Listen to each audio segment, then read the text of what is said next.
রাজমাতা শর্ত দিয়েছিলেন, বিক্রমের স্ত্রী হতে গেলে, এই রাজবংশের রানী হতে গেলে তোমাকে তোমার বেদিনী পরিচয় ছাড়তে হবে জ্যোৎস্না।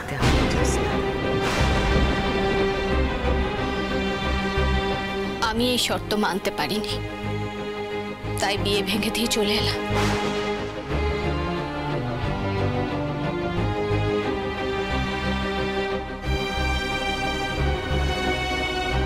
জ্যোৎস্না, তুই কেন বিয়েটা? বলি,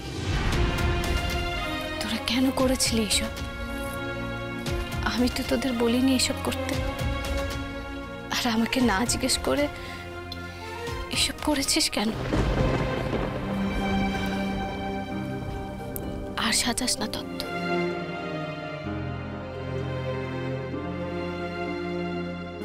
সব সাজ সবার জন্য হয় না ফুলি,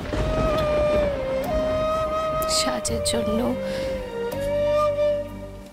ভাগ্য থাকতে হয়।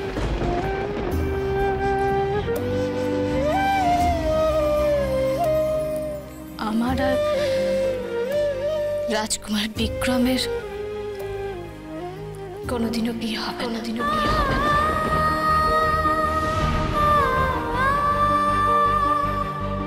তিনি জ্যোৎস্নার অমর প্রেম প্রতি সোম থেকে শনি সন্ধ্যে 7:30 জি বাংলা সোনারে।